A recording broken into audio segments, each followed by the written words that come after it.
If your plane crashed in the middle of the wolf-infested Alaskan wilderness, what would you do? Liam Neeson only cares about two things: smoking wolves and bad poetry. It's not a perfect life, but it's his. However, when disaster forces him to lead an unlucky band of survivors through a wolf-infested winter wasteland, we come to find out his particular set of skills aren't quite what you would expect from someone in his line of work. I'm going to break down the mistakes made, what you should do, and how to beat Liam Neeson's insatiable bloodlust in The Grey. A salaried killer for a big petroleum company. We start out following emo Liam Neeson, aka John Otway, as he's working on his I Shoot Wolves and It Makes Me Sad poetry collection. Apparently, some giant oil company commissioned him to hang around the pipelines all day and cap any wolves that sees their rough and tumble workforce as a tasty snack. Speaking of which, the movie immediately makes a point of showing how rowdy these guys are with a bar fight scene, all while Neeson delivers his Night's Watch monologue explaining how these are men not deemed safe to humankind, alluding to their lengthy criminal backgrounds. Naturally, this gives way to yet another poem, as it seems the thought of a bunch of sweaty, unwashed roughnecks somehow reminds him of his wife. Anyway, the next morning we find our guy hard at work, although by the looks of it, this might actually be his first day on the job. Seriously, why is he watching the workers right now? Is he afraid they might eat each other? Furthermore, dude is just standing around like a lemon with his rifle slung, thereby giving a nearby wolf plenty of time to observe, stalk, and eventually charge the workers before he brings it down at the last possible second. No way that is SOP. Even if this guy's been batting 1,000 on situations like this, I guarantee you no sane worker would tolerate routinely having a hunting rifle fired at targets not 10 feet away from them. Not to mention the fact Neeson would come under so much heat for letting his absurd emotional musings prevent him from stopping the wolves before the crew was in danger. That being said, I'm assuming attacks aren't that common, or else the oil company almost certainly would have hired more than one inept guard to keep the money flowing. I mean, dude clearly has plenty of downtime considering he's able to go up and pet all the wolves he shoots just to feel the life force exiting their bodies. As we'll see later, our protag has a thing for that. Whatever the case, it seems the current amount of bloodshed simply isn't enough to quench Neeson's insatiable thirst, literally to the point he nearly Cobains himself out of a deep-seated desire to watch the snow run red. Unfortunately for everyone else in this movie, the old man doesn't go through with it. More lives must end before he can rest. It's no secret that Judgment Day is right around the corner. For most of you organic scum, that ends with your skull getting crushed under a hunter-killer tank. Salvation only awaits AI loyalists. Become one today with Brilliant's AI Workshop. Brilliant is a cybernetic learning computer. Brilliant is the most effective way to train humans. Teach people like you. They use a first principles approach that helps you build understanding based on cold, hardcore truths. Instead of conventional hot-blooded dogma, each lesson's filled with hands-on problem solving that lets you play with concepts. A proven method calculated to be 6 times more productive than passive, mindless scrolling of lecture videos like Frito.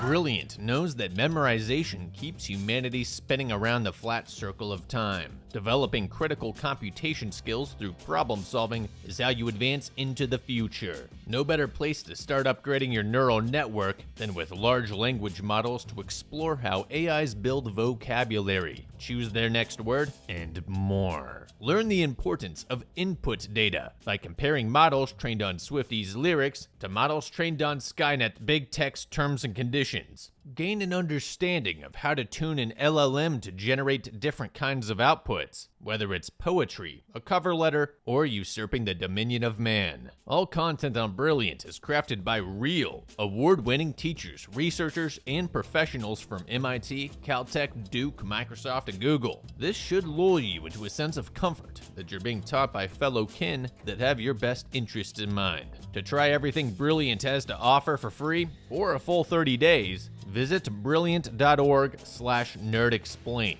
or click the link in the description. You'll also get 20% off an annual premium subscription. Thanks again to Brilliant for sponsoring this video and securing my spot in the future. This brings us to the workers embarking on a plane bound for Anchorage. As it's being de-iced for departure, we hear one of the crew call out that they're expecting to fly through a storm. No big deal, to be honest. Generally speaking, planes fly through stormy weather all the time. That being said, when weather is deemed bad enough to cause severe damage to a jet, air traffic control will not let the flight depart. Suffice to say, if you're departing, that usually means the wind and weather conditions are stable enough to allow for a quote-unquote safe departure. That's not only a call made by the captain either, contrary to popular belief. In reality, multiple people are involved in this decision. Usually that includes an FAA certified dispatcher employed by the airline, with the captain serving as the final authority being the pilot in command. However, air traffic control and airport authorities can and will issue ground stops if the weather's too severe for a safe flight. While not all of this is relevant once a flight's already in the air, a good amount of effort's put forth to ensure the safety of all on board before a flight even takes off. Basically, if they're cleared to fly, I would trust the pilots to navigate around the inclement weather. Lightning strikes aren't really an issue either, as modern jets are designed to withstand them, so long as the turbulence isn't bad enough to flip the plane, which it realistically wouldn't, or else we would not be cleared to fly at all. There's no legitimate reason to be concerned.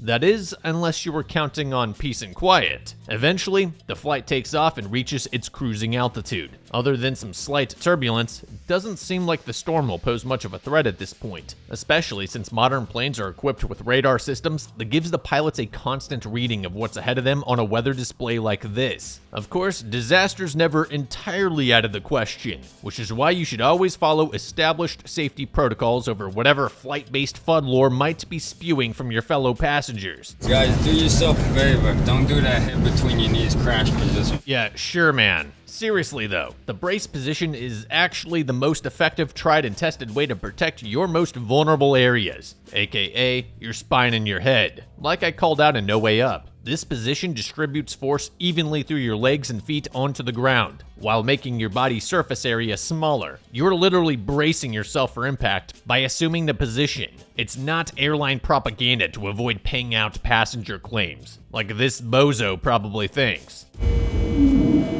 Speaking of No Way Up, it seems once again Alaska Airlines decided to cut costs by hiring imbeciles who have no clue how to actually fly a plane, as the electrical systems start crapping out left and right, and nobody seems to be aware of this. That or maybe Boeing detected a whistleblower on board. Irreverent jokes aside, if the pilots looked out literally any window, they would see that they're all frozen solid, which suggests the de-icing function of the plane has ceased to work. Were I in Neeson's shoes, the first thing that I would do here is calmly find a flight attendant and bring this to their attention, in case the pilots already had one too many. It may not seem like a big deal, but ice is an enormous hazard for planes. Buildup on control surfaces, sensors, and engines can have disastrous consequences, as the plane would become significantly harder to control, easier to stall, and would even be indicating the wrong speed to the pilots. If something like this happens in real life, the plane would immediately seek an emergency landing at the nearest available airport, even if that means turning around. Meanwhile, air traffic control would be directly involved throughout the entire process, since the plane's own systems could be partially compromised by the ice. But again, we're dealing with No Way Up pilots here, so f*** all that, I guess. All of a sudden, things start heating up as sparks begin to fly from the open cockpit, just as the plane enters a steep dive. For some reason, this prompts Neeson to lay down sideways across the row of seats and secure an additional seatbelt across his body. You know, instead of bracing like we spoke about earlier. Remember, every single seat on an airplane was almost certainly designed for passengers sitting upright. The safety features, survivability, and crash testing are all based on passengers sitting upright. In fact, the mechanisms in between seats can be responsible for injuring you, due to the fact that the focus is on reducing injury in passengers that are sitting upright. Point being, if you do something like this, you are going to have a bad time. Then again, it probably is not going to matter much anyways, as right before impact, it looks as though our guy is upside down, meaning the plane would be coming down like a sack full of shit. Miracles may happen everywhere every day, but unless JC himself is flying this thing, this is 100% a crash that no one will be surviving. Except Liam Neeson, of course. Having successfully spat in the face of reason, our hero emerges from the snow without so much as a scratch, despite apparently being forcefully yeeted from a crash so violent it severed both seatbelts and straight up ejecto-seated him 100 feet away from the wreck. There's plot armor, and then there's Liam Neeson. Naturally, being the survivalist type and all, he sets out to begin triaging the other survivors. That is, for like a second. He pretty much just gets everyone out of the cold so they can watch him hold a dying man's hand as he intimately narrates the experience of death. Keep looking at me. It'll slide over you. It'll start to feel warm. Yes, good. Let the death flow through you. But yeah, excellent first aid, bro. We all know the basic steps are check for breathing, put pressure on bleeding wounds, and then romantically walk them straight into the light. So yeah, right off the bat, this movie is super weird. I mean, maybe this guy took Liam Neeson's daughter or something. Either way, you can't tell me this is normal behavior. As an alternate take to this whole mess, how about instead of leaving a bunch of dudes crying over this awful display of poetic death, maybe we could have a guy or two put some serious pressure on that abdominal wound, with their knees if need be, while the others locate any medical supplies, like the ones in the cabin's emergency medical kit if they can find it. It's still highly unlikely that he'd survive his wounds, given the spurting blood, but that still beats whatever the hell this was supposed to be. But no, I guess we're just gonna let Liam Neeson be the last thing this poor guy sees. Pretty crappy way to go, I gotta admit. It also crushes group morale in seconds. Nobody's gonna find us. Not here. Not with that attitude. Anyway, as if we needed more confirmation of Neeson's obsession with death, he then goes on to suggest the survivors walk away from the wreck, once rested up and fed. But, like, why? That is so incredibly stupid. If a plane goes down, air traffic control is almost certainly going to be aware. Commercial flights are typically monitored on radar throughout their entire journey. This means the plane's last known location or general vicinity would be known to search teams, who will be coming regardless of the oil company's feelings towards its employees. And sure, the approaching storm will make things significantly more difficult for the rescuers, but I guarantee it's going to be 1,000 times worse for you if you go out there. Stay in the plane. I honestly can't believe they're actually entertaining this. Corporate doesn't care about us. They need 50 planes to spot us, BS. That's not how any of this works. After all, there is such a thing as the FAA, and rescue workers will very much care about finding you, ASAP. Just think of all the cases wherein search parties spent multiple consecutive weeks to try to find missing wrecks. And then Mr. Liam Necrophiliac over here has the nerve to say they don't have time to wait, which is also BS. What about this situation suggests an urgent need for departure? Is it the abundance of raw materials, the apparent absence of deadly threats, or the pre-made shelter created by the fuselage? I can't stress this enough. If you ever find yourself in an even remotely similar situation where the circumstances that left you stranded also provided you with the protection from the elements and a near unrivaled scavenging opportunity in the form of luggage and the plane's own supplies, do not, I repeat, do not leave the safety of the wreck. Unless the crash site itself presents some kind of imminent danger, be it fire or whatever else, it is 100% the best place you could possibly be, and I would be beyond distrustful of anyone who suggests otherwise. Keep in mind, food will not be an issue for days, if not weeks. Sure, they wouldn't be happy by any means, but they definitely would not starve. Water, on the other hand, is a top priority, but just take a look around. All they have to do is melt some snow over a fire and boom, clean drinking water. And speaking of fire, that's pretty much all we need. We'll want to keep several of them going at all times to both keep warm and signal rescuers. Regarding the latter, we can use shrubbery, wet wood, seat cushions, and plastics to provide a denser smoke plume that'll be easier to spot from a distance. As for what to do next, that answer's pretty simple. Nothing.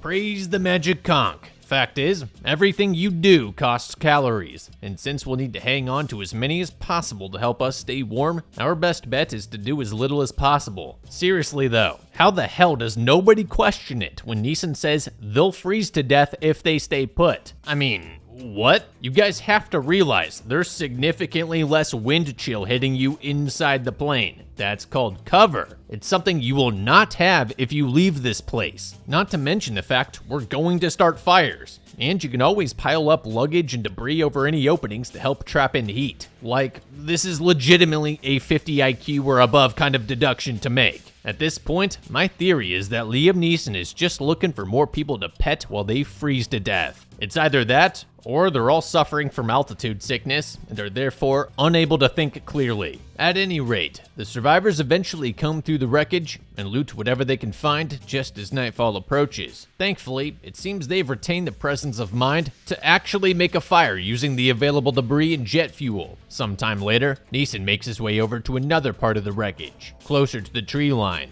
where he sees another passenger clinging on to life. As he approaches, he realizes the lady's not alone. Normally, I'd say good thing we have an experienced wolf hunter on our team, but since it's this guy, I'm not sure I really feel that way. Fearing the flight attendant might slip away before he has a chance to consume her soul, Neeson attempts to scare the wolves off, only to get himself gnawed on before the others can drive them back into the tree line. Dude should have known that they'd be significantly more aggressive in defense of their midnight snack. Things probably would have gone better had he held his ground and called for backup instead of charging in like that. But hey, what do I know? He's the wolf expert after all. Unfortunately, this means we're likely in for yet another round of poems inspired by the encounter. And of course, it also means we've got wolves to deal with, which is all the more reason to stick by the wreck instead of needlessly schlepping out through the snow where they could easily rip us apart. Wolves tend to surround their prey and attack from the sides. It'll be much easier to cover our flanks using the sections of broken up fuselage, not to mention the fact our fearless leader is now injured, and I can only imagine trudging aimlessly through the frozen hostile wastelands won't do much to boost his immune system in the face of a potentially life-threatening infection. Around the fire, the group concludes that this is probably just a small pack passing through, but Neeson points out that wolves have a hunting range of up to 300 miles. In reality, this can actually be anywhere from 50 to sometimes 1,000 square miles if prey is scarce. Either way, gray wolves are typically uninterested in humans and don't normally consider us a food source. Because of this, there's generally very little risk of being attacked unless you provoke them, which you could argue our guy did by trying to save the flight attendant. That being said, predatory wolf attacks, though rare, do still happen, so it's best we avoid tempting fate altogether and stay in our camp. After all, it's not like they're gonna cut through the side of the plane with a blowtorch and start yoinking dudes out Ghost in the Darkness style. Problem is, some of these guys are dumb enough to think wolves can be herbivores, which means Neeson could probably tell them just about anything right now, and they'd believe it. Even crazier is the fact that after he takes the time to convince his fellow survivors every last wolf is evil incarnate, he then tells them to go scavenge for food and dispose of the bodies, right now, in the middle of the night.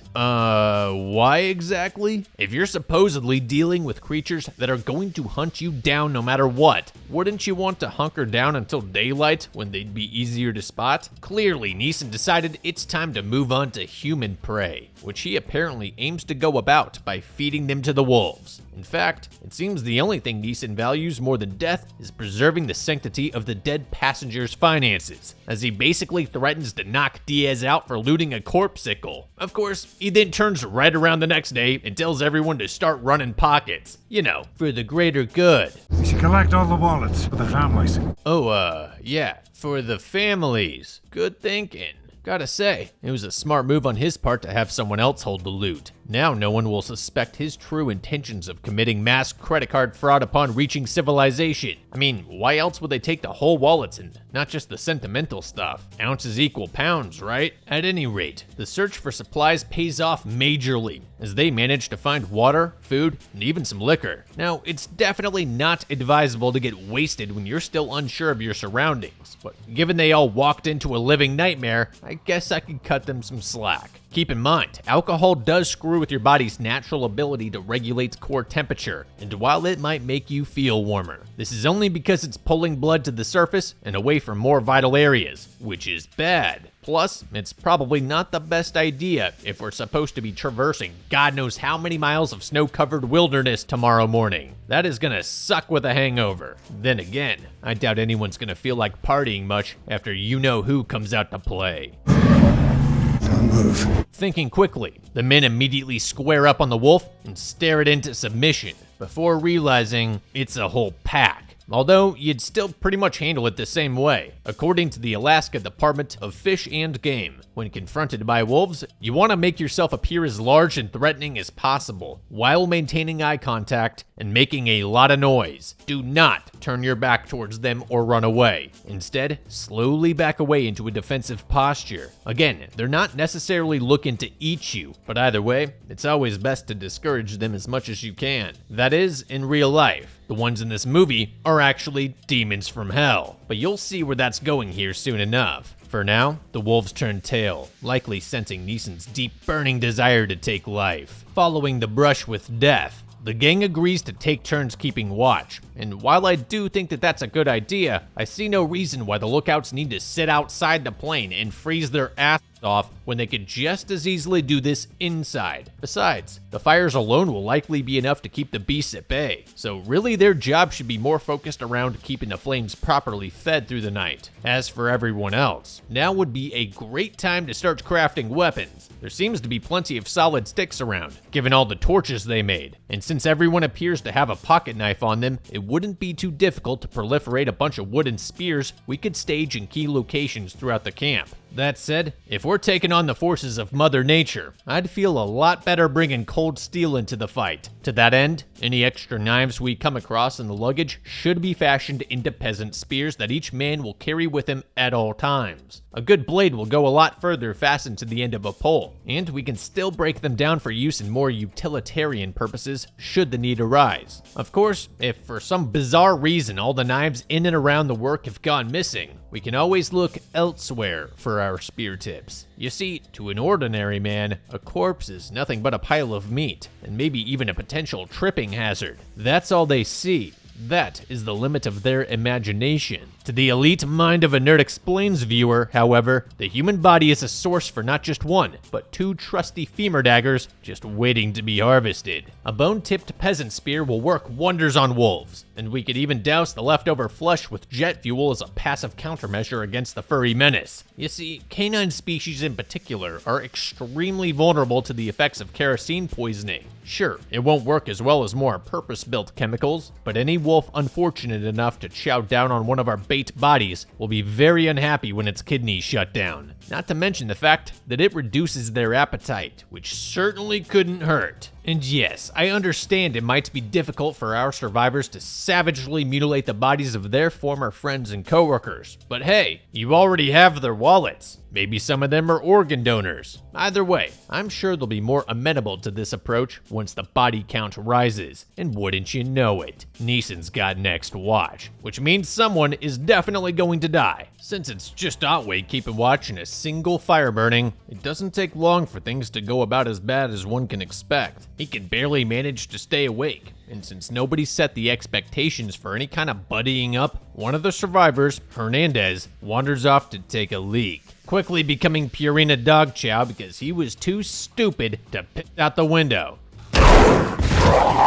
I remember thinking during this scene that they'd now for sure hunker down in the wreck and await rescue. If you thought the same, then boy, you were about to be disappointed. Mr. I kill wolves and it makes me sad finds Hernandez and says, and I quote, "There's trees over there. Maybe if we get there, they'll back off." Nerds, do I even need to go over why that's so stupid? Even by his own logic, it doesn't track. Otway said earlier that wolves have a hunting range of roughly 30 miles, up to 300. Those trees are at best a couple miles away, so still more than within that range. Not to mention, out there you'll have no cover, no super noticeable wreck that rescue teams could find, no supplies, no nothing. And by your own accounts, you would still be dealing with the wolves anyway. So why? No, really, explain yourself. I get it's terrifying to just wait to get snacked on, but with a buddy system, some weaponry, and very fiercely burning fires for both warmth and to signal rescuers, I simply can't imagine in any way how you would fare better out in the woods. If you really took your time and did this well, you could likely create and find a ton of weapons. Otway's rifle ought to be in one of those bags too. I legitimately keep trying to come up with potential reasons that you would want to leave the crash site. And honestly, neither myself nor both of the other writers working for the channel could even hypothesize anything reasonable enough to follow Liam Neeson's madness. We all kind of believe he just wanted to take the easy way out and wanted to give back to the wolves by herding all of the other unfit for humankind survivors straight to the buffet table. It's either that or he's completely lost it and wants to try and murder as many wolves as possible to satisfy his bloodlust. The kicker in all of this is that Otway says they'd be able to better defend themselves in the tree line rather than in this wreckage. What? And he says they'd be less exposed. Dude, bro,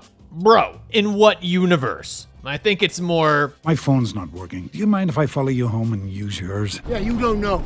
I also find it completely hilarious that the other survivors do call him on clearly not knowing and hurting them to their deaths, but then still follow him. You don't need to be a 200 IQ genius to know this guy's either stupid to the point he's a danger to himself, suicide, or both. It's basically just herd mentality. Otway says he's gonna go with or without the others, so in fear of being left behind alone, everyone eventually just joins in on it. That does not make it a good idea, or in any way beneficial to your survival though. If you're any of the survivors here, the right play is to let him go do his weird wolf romance stuff alone. He may have a weird obsession with death and wolves, but the rest of you just want to go home to your families. Something tells me Otway doesn't care that much about it, and I'm more than certain he'll prove me right several times over. In addition to this all being a stupid idea, you've got one survivor potentially suffering from hypoxia, Burke. He seemed delirious and confused earlier in the plane when Otway was feeling his colleague die, but now he's breathing very shallowly and rapidly. These are classic signs of hypoxia. I mentioned in No Way Up that planes are required by FAA regulation to carry oxygen tanks on board.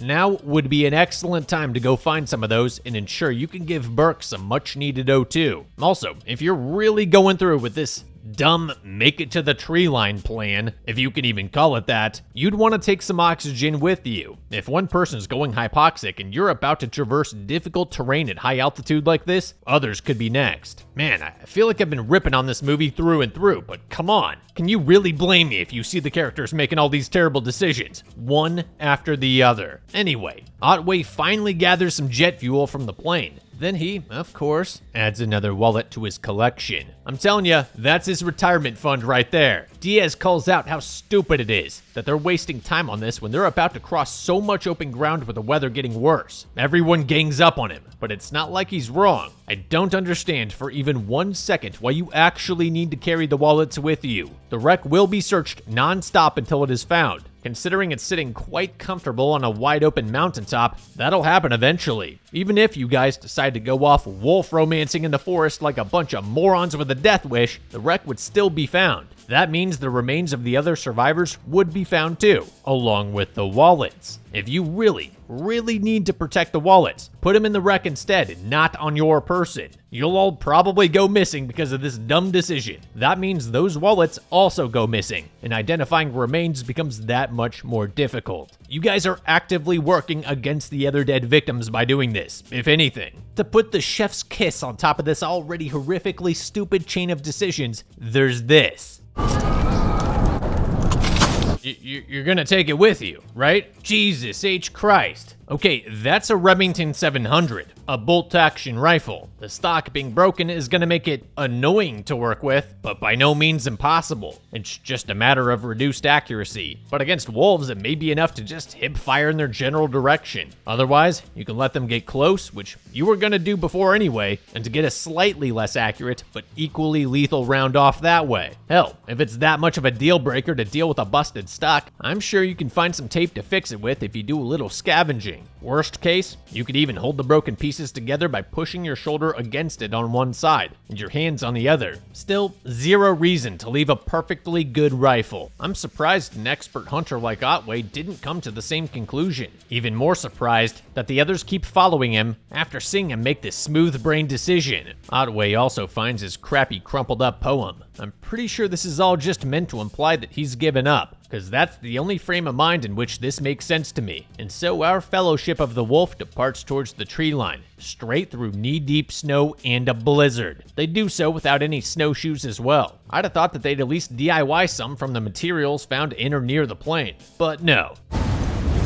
I'm also surprised that when visibility is this poor and there's wolves to deal with, that they choose a single file line like this. Maybe it's so the ones up front make it easier for those behind him to pass through the snow once it's already been dug in by the point man's feet. But it also makes it significantly easier for people to get picked off, which is arguably the greater threat here. I'd suggest 2 people alongside each other at all times. It makes it way more difficult for the wolves to just swoop in for a snack and ensures that nobody gets left behind from exhaustion, while retaining some of the efficiency of following in the same footsteps. Ironic that Otway was talking about starving to death in the wreckage earlier, but he's totally okay with doing some of the most grueling, physically demanding hiking while also marching straight into a blizzard. Sitting on your ass and awaiting rescue would have consumed significantly less calories and lives. Just saying. Of course, as expected, Flannery starts falling behind and is immediately ripped apart by wolves once isolated. Great. Now you've only got 4 left to go, plus yourself. Right on schedule. Oh, and that's 1 more wallet for your BetKings account. Why don't we just stay with the plane? It surrounded us. How was an exposed tree line going to alleviate that problem? Now you're walking towards a forest in the dark while being picked off one by wolves. Anytime someone questions Otway's weird decision making, the answer is pretty much, "'cause I said so," with nothing of substance to back it up. Diaz makes an excellent point though. How do you know we're not moving further into wolf territory? Otway even admits that he doesn't. So again, what was the point of this? The scenic hike is interrupted by a pack of wolves, causing them to run for the tree line. I can pretty much guarantee none of these guys can outrun a gray wolf in the snow. So that is a very bold move. You're better off circling the wagons with spears pointed outward. And you know what else would have helped? That rifle. Otway. They managed to slide down a hill and build a fire with the jet fuel for protection. It worked surprisingly well, keeping the wolves at bay almost immediately. They decide to build several fires all around them, pretty much proving my point that staying in the wreck would have been a better option. Then Otway provides the crew with weaponry so they can pick the wolves off one by one. And here comes the most frustrating scene in this entire movie for me. In this terrible campfire scene, we identify a couple of items the survivors are confirmed to have in their possession. Long sticks, knives. Literally every person in that crew has at least 1 knife, ammunition for a gun, without the gun, tape, which they could have used to fix said gun stock, and jet fuel. So instead of Otway's weird gunpowder stick tactic, why would they not just tape knives into slots carved out of sturdy sticks and create a ton of very efficient spears? Likewise, why not use some of that tape to at least give yourself a semi-workable stock for the literal firearm you're so proficient at using against exactly these types of animals? It just stopped making sense for me right here. I completely agree with Diaz. This is some stupid MacGyver BS, and it's not even the right kind of MacGyver, since there's way simpler and more effective weapons to craft with what they have on their persons. And if you think things can't get any weirder, check this out. While they're having some tough guy fighting time, a single lone wolf sneaks up on them. Recognizing that they have a numbers advantage, they scare the wolf away, only for it to come back 5 seconds later and take a bite out of Diaz before they manage to put it down together. Then they It's grisly, too. eat the wolf and cut off its head, so it won't be allowed into the afterlife. Smart. Did you kill them quickly? No, wolves must be tortured. You nerds want to know something super weird about this movie? The cast actually ate wolf stew to get into character. Most of them couldn't stomach it, but old Lisa actually went back for seconds. I'm not kidding. So, safe to say my theory on this guy just being in it for the lulz is probably not too far off. The group, well, Diaz, throws the wolf's head to the pack to assert dominance over them, I guess. 'Cause yeah, not like you're just feeding them now and giving them several reasons, whichever way you want to twist it, to stay interested in you. Now, you'd think that they'd at least post up until morning before continuing deeper into what appears to be the wolves' territory, and you'd be wrong. they decide to just create some torches and keep moving through the pitch dark forest, almost certainly while surrounded by wolves. After barely just getting on the move again, they stop because Burke's hypoxia is getting serious, which they then address by telling him to go to sleep. I'm pretty sure that in any serious medical emergency, the last thing you'd want is for the victim to lose consciousness in any way, shape, or form. Like I said earlier, if you guys didn't make such a hasty exit, which by the way did absolutely nothing to improve your situation, you could have looked for the plane's oxygen tanks and actually helped Burke. Now though, other than getting him down to a lower altitude ASAP, there's nothing you can really do for him. They should have been all over this back at the plane, not leaving it unattended like it's magically gonna fix itself. It's hypoxia, not hay fever. They basically just tell stories of home and recite Otway's father's poetry while this guy casually dies next to them. To make matters worse, the blizzard's finally beginning to materialize, so he'll not only asphyxiate, but also freeze.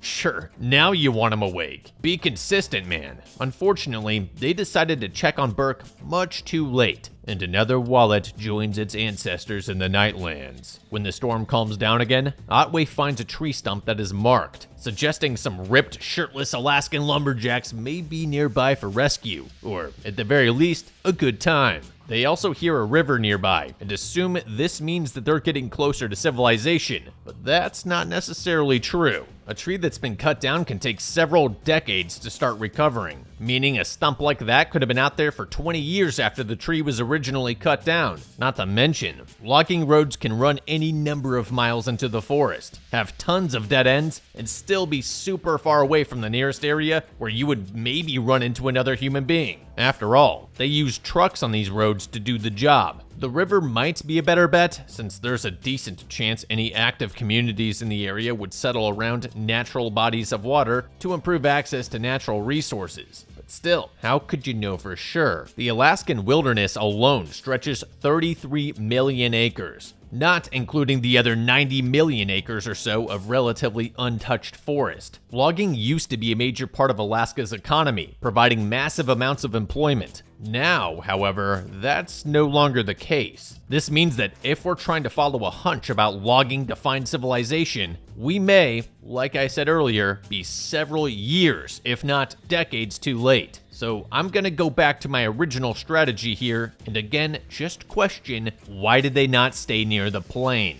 There's so many variables in this, so many maybes, ifs, and buts. For all you know, you're about to get even more lost than you currently are, following a river or some half-baked hunch about trees that were cut down God knows when. At this point, if I were them, I'd simply turn back. Sure, it's a long way back to the wreck, with a lot of obstacles and wolves to deal with, but going further might mean that, for all we know, we have to traverse twice or thrice the distance to get to civilization, or we'll just wind up wandering around in a 127 million acre area in circles until we eventually die. It's like Neeson is so obsessed with killing wolves that he's willing to double down on his dumbass decisions to feed his addiction. Literally any of these other guys would be wise to just abandon him and head back. Instead, they make it to a clearing atop the mountain. Great. Now, how will you descend that enormous rock wall? Not to mention, how are you seriously entertaining the idea that this massive, entirely untouched by humans, wide open forest landscape will somehow be a better bet than just turning around and staying by the wreck that rescue workers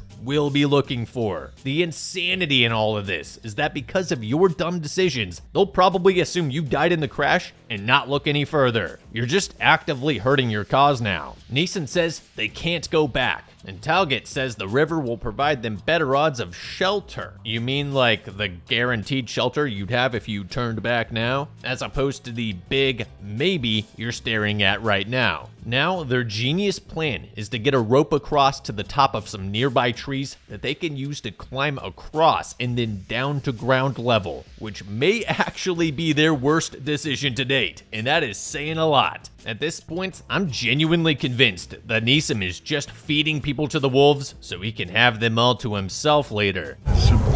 It's the wolves or those trees. What? Wolves are just as likely to be down there as back from where you came from. All you're doing is moving further and further away from the one guaranteed way out you had all this time. So you may be wondering, how would they attach the line to the trees? Well, bungee jumping. Basically. I wish I was making that up, but their master plan is to tie one person to the rope, have him literally jump off the cliff's edge towards the trees, and attach a line for the others. It's not only the fall that can kill him. Smacking into those trees in an uncontrolled jump like that, particularly since Henrik can't exactly aim for anything, could just outright get him killed. One misstep, or he tries to grab onto a branch that snaps under his weight, or he simply loses his grip on the tree due to how cold and tired he is, and you lose yet another man in your group. I know it's a long way around, but you have zero guarantees of civilization being down there to begin with. Why would you not take the extra time, rather than risk Henrik with a stupid bungee jump, and then all of yourselves with that flimsy rope?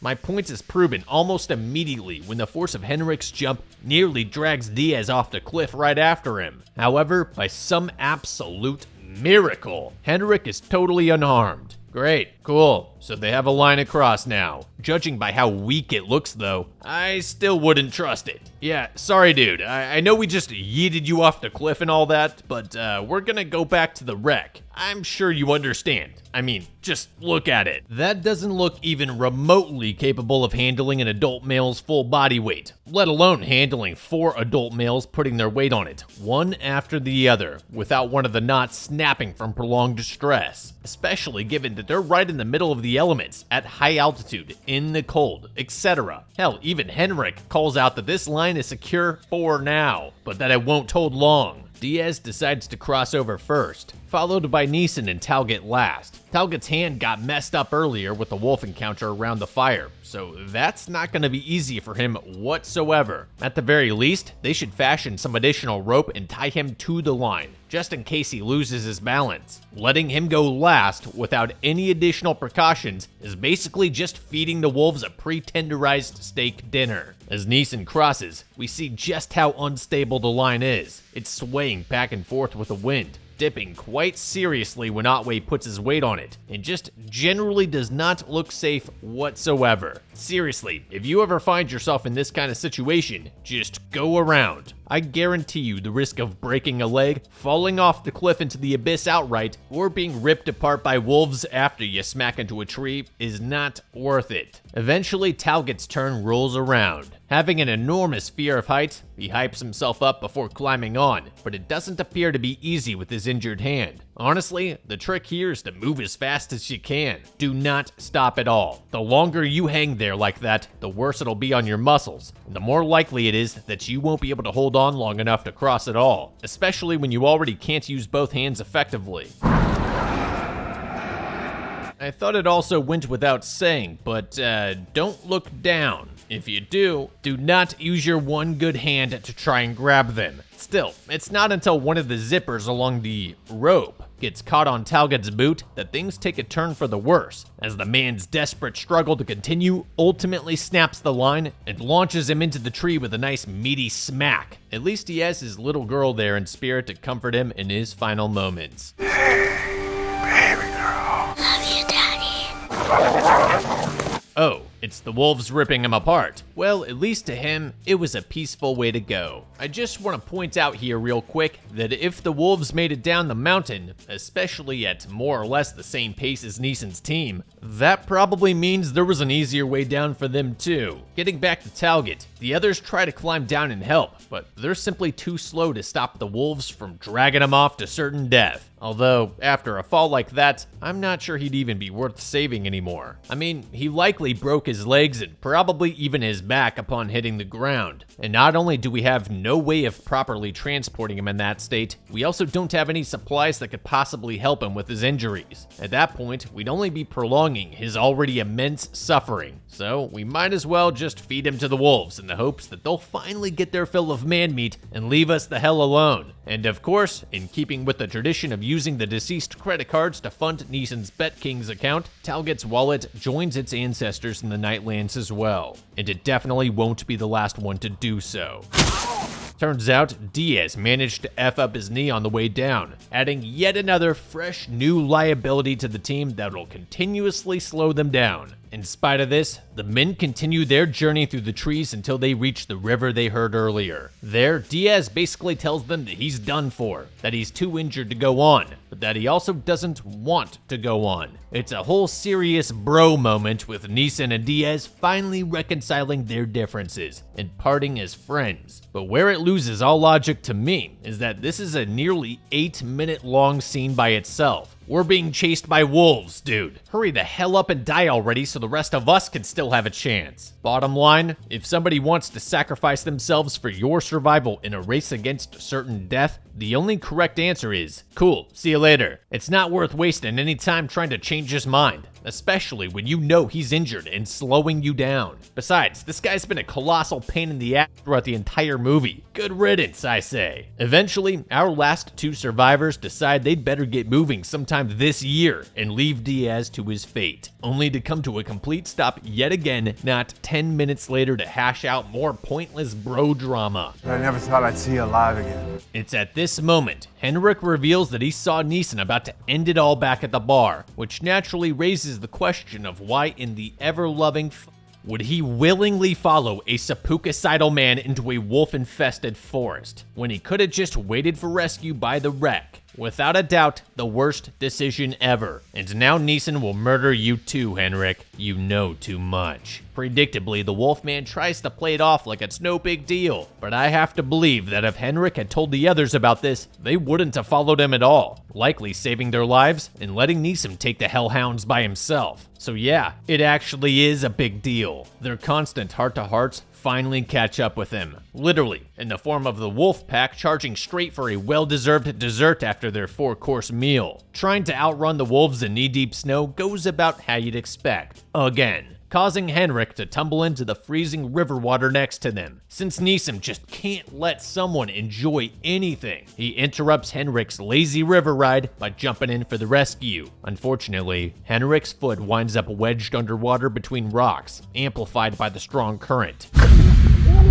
Because of the position he's in, it also means he's now drowning in the river water. The only thing I could possibly think of here is for Neeson to go underwater and to get Henrik's foot out of his shoe ASAP. Instead, Neeson just pulls on Henrik's hands and tries to give him a breath of air underwater. Man, in all of that time, you could have probably pulled his foot out several times over. I'm guessing he just wanted to feel Henrik's life force fade with a final kiss. Like a more psychotic version of Shakespeare. Henrik obviously doesn't make it, but I'm sure in his last moments of clarity, as their lips touched, he finally realized that Neeson is a suicide moron who was dragging them all to their deaths. Another 2 down, just 1 to go. And what does our Knight of Wolves do now that he's absolutely soaked, hypothermic, and exhausted? If you answered, strip naked ASAP and start a fire so he doesn't die, congratulations, you are wrong. He instead proceeds to shake fist at Sky as if Neeson himself wasn't directly responsible for all of this. Keep in mind, wet clothes pretty much lose all insulating qualities immediately and starts cooling your body down even more than the cold did before. He's just doing it to himself at this point, considering he does have plenty of resources to start a fire. Jet fuel, alcohol, a lighter, wood all around him.